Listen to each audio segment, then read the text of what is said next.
a little thing where you eat turkey and dressing Thanksgiving. Then you got Black Friday where you go to the stores after the day you're thankful and push each other to get the savings that you need in the department stores. I love it. Christmas parade, too, in Hallettsville. Yeah. I always do that one down there. Goliad has their Christmas in Goliad the first Friday of December. You've got so many. We're going to be touching base on all those down the road. But, Egan, here we go. I mean, summer's like blink your eyes, it's gone. But you couldn't tell by the temperatures this week. We still had advisors left and right. So you don't know it's summer. Okay. Woo, it's hot, isn't it?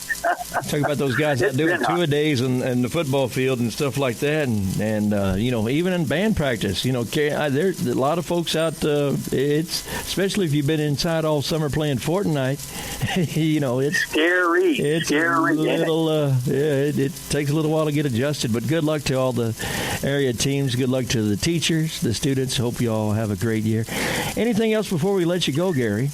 No, I just want to wish everybody the best. The same thing. We got so much, Egan. We'll just call it right there. But best to all the students, teachers, and all those getting that good education. We love them all. I've been all over the place with that. Love it to be doing that. We'll be touching base, Egan. A lot more to talk about as we go and finish summer and get into the fall. Thanks, buddy, so much. Always appreciate you, bud. And it's always my pleasure. Gary, before we let you go again, I know your articles are in the newspapers and magazines. How can someone get a copy of this information we talked about in their hands? Well, yes, sir. You can go all over the place. All Things Crossroads, and they're online, too. But All Things Crossroads, they'll have them all over the place. The Victoria Advocate has a lot of live bets in there. And just stay tuned, listen to you. We'll tell you all about them, okay? You got it. Gary, we do appreciate you very much, and thank you for your time this week. Thanks, good buddy. Have a great one. Thanks, Egan. You bet. Gary Moses with us on this week's edition of Guadalupe Valley Views. We were talking about football earlier. Let's look at the upcoming schedule on August 30th. Nixon Smiley will be hosting Pettis. LaGrange is at Fulshear. Hallettsville Sacred Heart at Legacy Preparatory Christian Lions. Navarro Panthers at Gonzales. That's a 7:30 kickoff. Marion at Luling. Concordia at Prairie Lee. Seguin at Antonian. Alamo Heights at New Braunfels, San Marcos at Hayes, Lockhart at Travis, Bastrop at Rudder, Eastside Memorial at Smithville, Flatonia at Runge, Schulenburg at Stockdale, Yorktown at Shiner St. Paul, Shiner at Hallettsville, Bernie at Yoakum, Karn City at Kennedy, and Cuero at Bay City. A very hot topic in Gonzales County was the dam failure at Lakewood. Most recently, the dam failure at Lake Dunlap. And in a press release from GBRA this past week, they're now planning on draining the rest of the lakes. The lake's drawdown of Guadalupe Valley Lakes will begin on September the 16th. GBRA says in an effort to ensure the safety of the surrounding communities, the Guadalupe Blanco River Authority will begin a systematic drawdown of the Guadalupe Valley Lakes on September 16th. Third-party engineering assessments have determined that a drawdown is the only available option for minimizing the risk associated with the aging dams. GBRA General Manager and CEO Kevin Pattison said, "Safety is our top priority. We understand this is an unpopular decision, but one that we feel is unavoidable given the dangers associated with these dams. GBRA is committed to working closely with the lake associations and the community to mitigate the impact of this difficult but necessary decision." GBRA has coordinated with the Texas Parks and Wildlife Department to devise a dewatering plan designed to minimize impacts to the environment.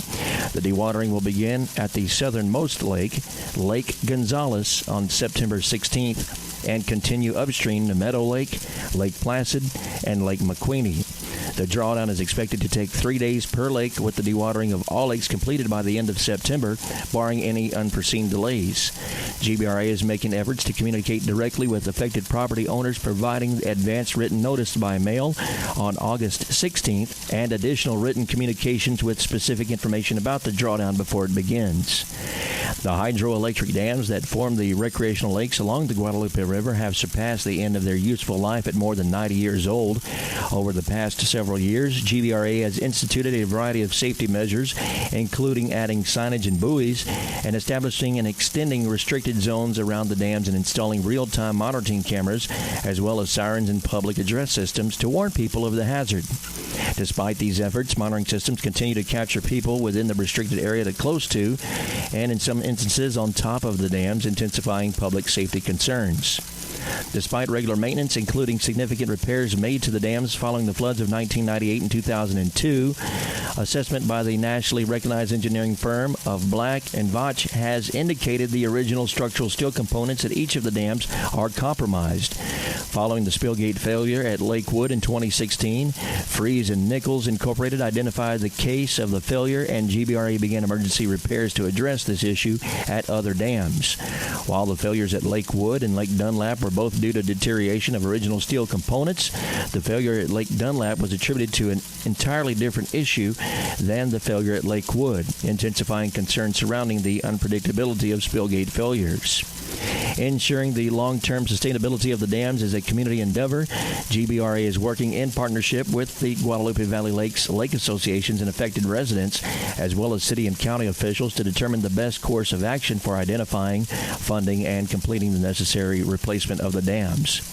A dedicated website, GVLakes.com, has been established to keep the community updated of this evolving situation and provide contact information for key stakeholders. For additional information, that website once again is GVLakes.com. GVLakes.com.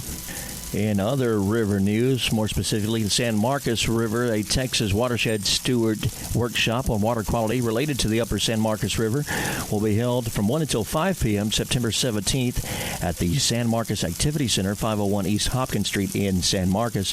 Those interested are also invited to attend a stakeholder meeting at the same location that morning from 9 until 10 a.m.